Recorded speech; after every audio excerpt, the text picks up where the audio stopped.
Welcome to the What's Happening Birmingham video podcast.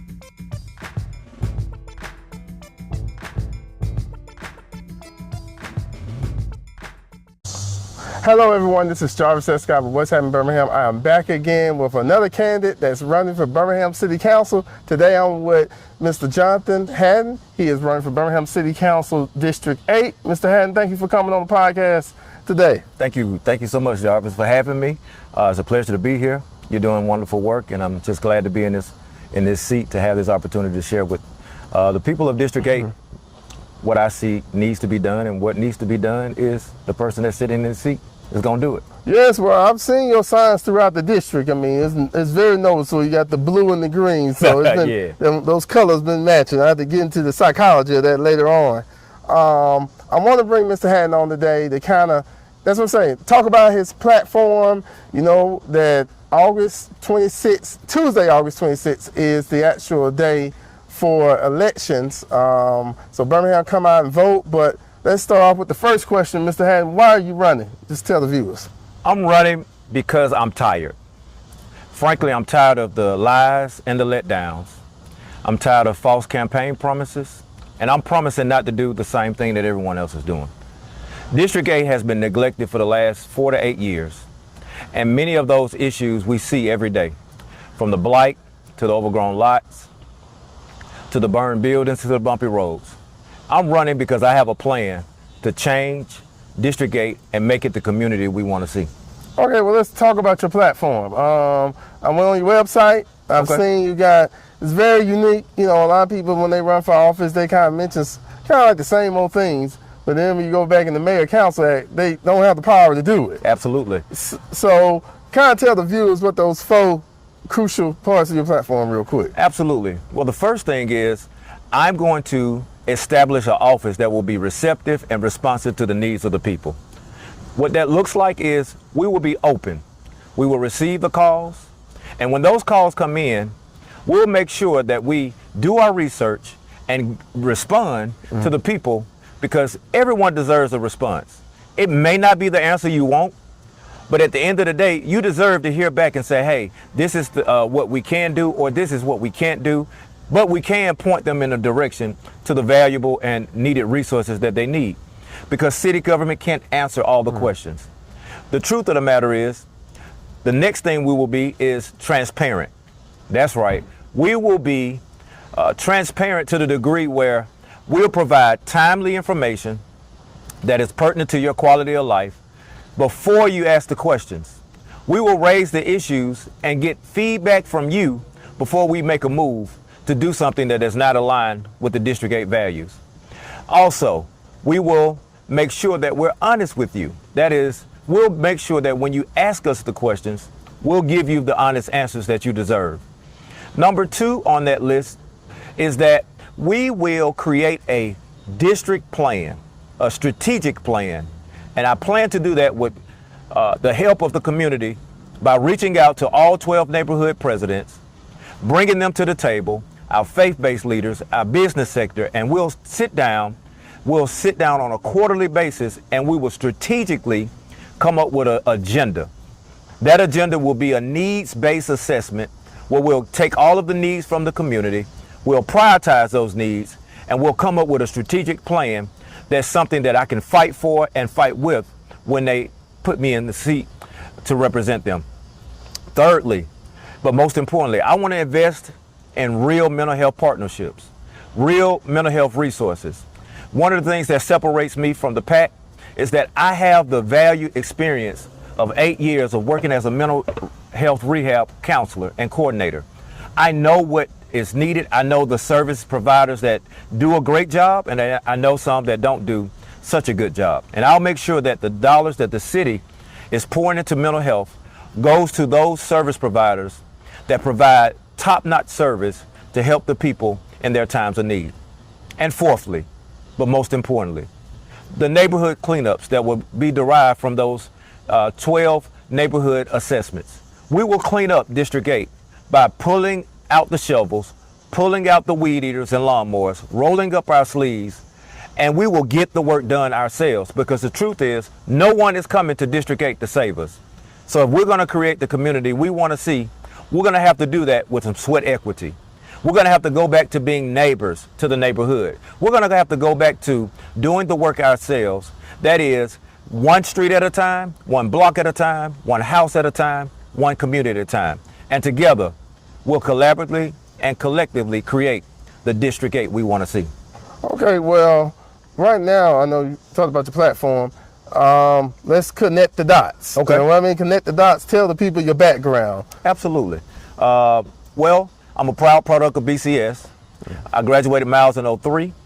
I graduated from the University of West Alabama with a counseling and psychology and an MAT in social science and teaching. I am a proven leader. I am a proven communicator. But most importantly, I'm going to run on the values that I hold dear to my heart. And that is, I'm a servant. I'm a servant leader.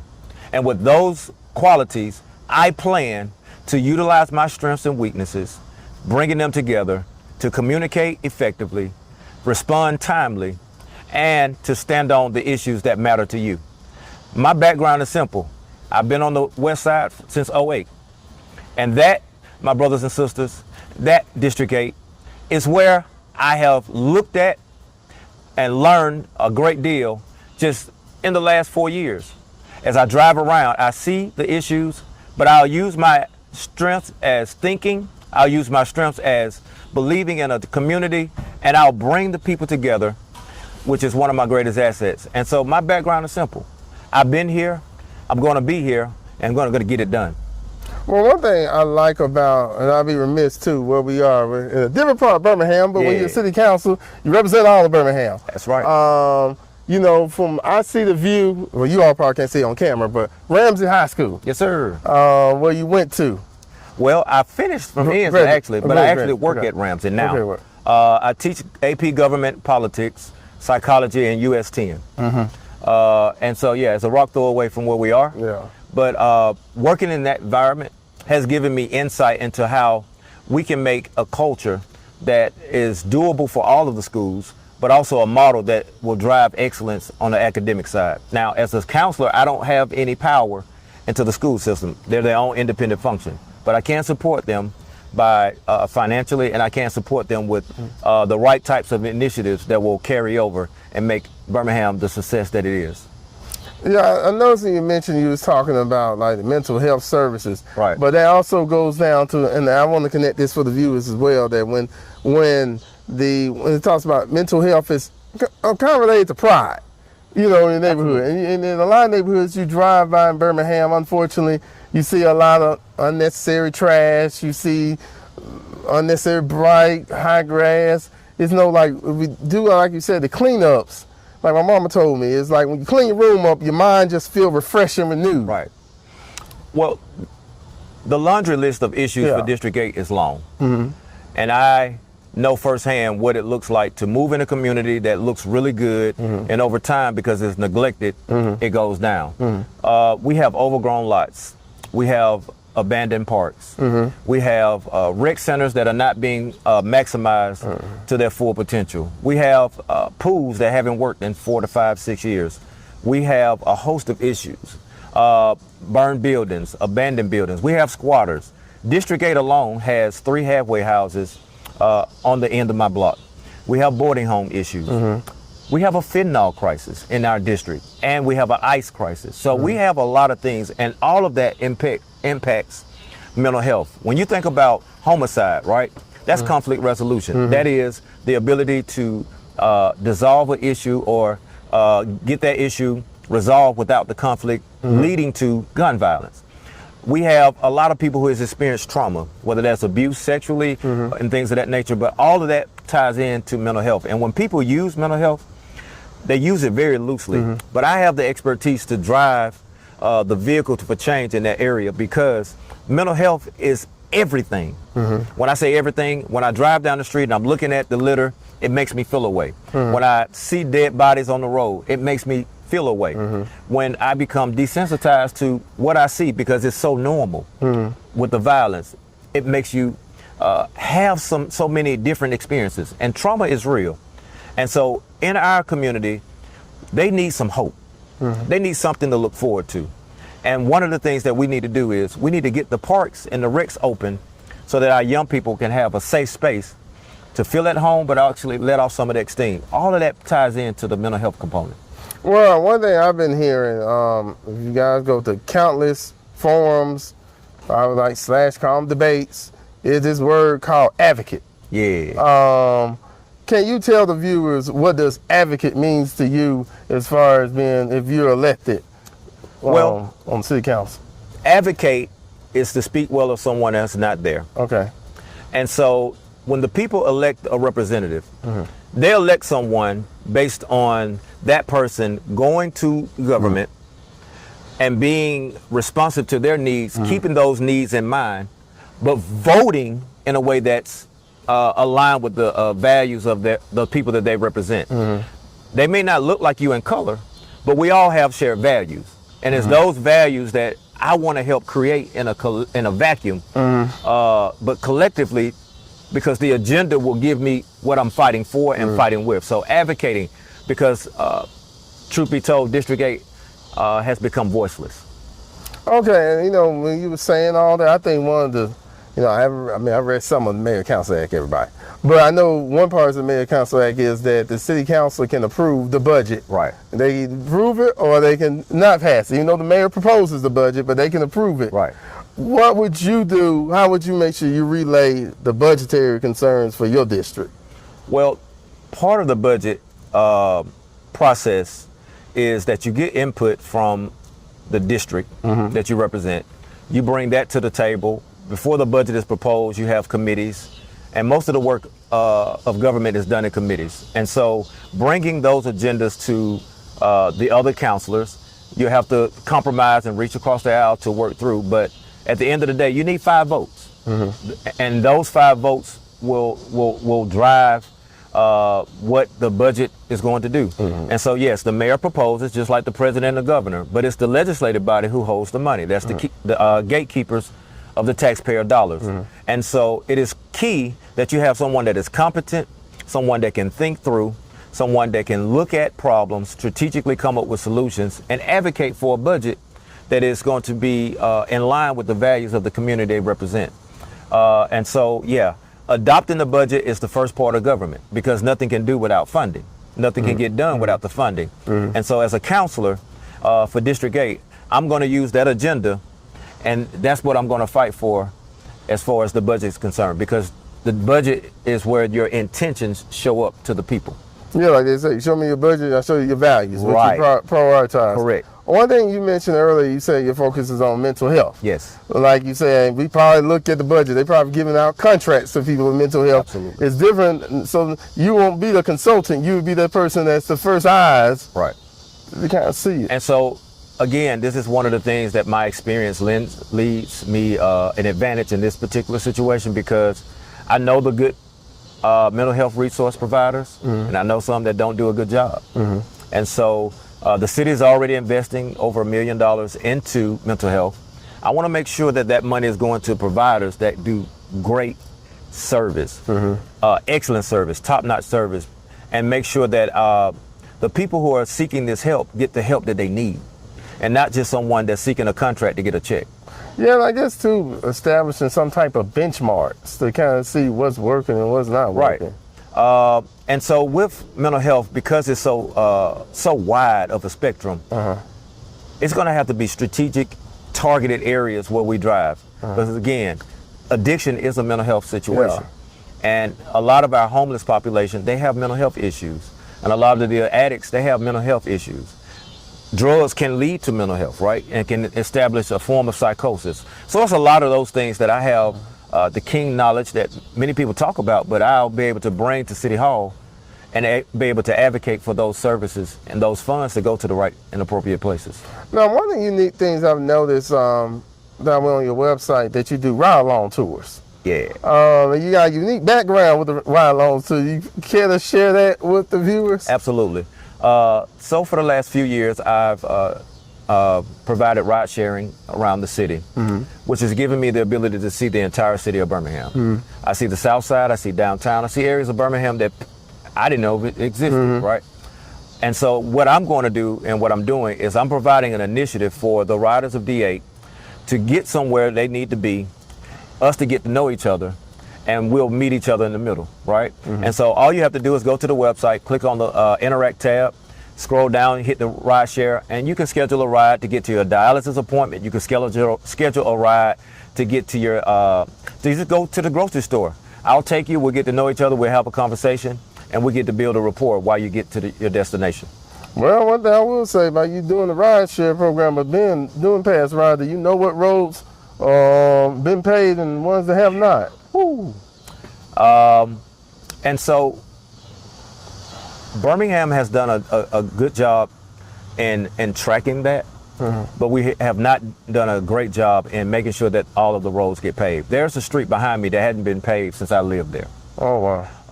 But recently with the new pipes that's going in from what was then Birmingham Waterworks, they came back and they paved some of the roads in my community. But I've seen Warrior Road, it's bumpy. Potholes, I've seen Pike Road, it's bumpy, has plenty of potholes. And so I know pretty much every street and every turn that needs a little bit of attention as far as the roads being paved. But when I come on this side, I don't see that. Where we are, the rides are smooth, the roads are smooth, it's a smooth ride, and you're not tearing up your tires and your axles on this side. I want to bring that same focus and energy to the west side, to District 8, and that's pretty much what I'm fighting for. So, Tuesday, August 26th, before we get to August 26th, you do a lot of canvassing in the area. I have been cleaning and canvassing. Okay. Absolutely. And it's been a beautiful project. Okay. As I'm canvassing and as I'm cleaning, what I've noticed is the contagious spirit that it brings. As I'm outside and I'm cleaning, particularly I was at Fairview not a couple of weeks ago, some of the men saw me down there, came down, we had some talk, we had some conversations, but we cleaned together. And so what is the beauty of that is, what happens if we do that continuously? What if we do that with some continuity? It will create a magic appeal. It will create a contagious spirit where we'll all get out, we'll all clean this thing up, right? And then we'll be able to look back and say, okay, we did that.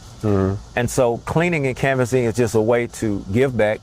And don't ask people to do something you're not willing to do. Yeah. And so it's been an interesting journey, and I'm learning a lot about the people in these areas as I go and clean up.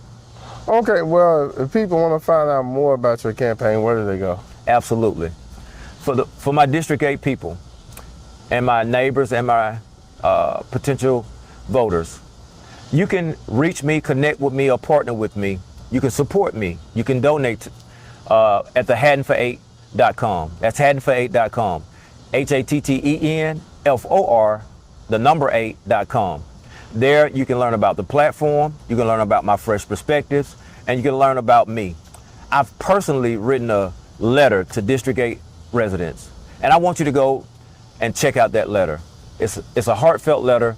It's what I'm about. It's what I'm going to do, and it's what I will do, given the opportunity to represent you. Okay, well, I was going to tell you make the closing pitch, but I think you made the closing pitch with that. Hey, thank you for having me. Thank you for this opportunity. And one last thing to my District 8 family. Look, every 4 years, people come around and they have a list of things on their push cards and their flyers. They're telling you what they can do and what they're going to do. But the reality is the Mayor-Council Act does not allow them to do it.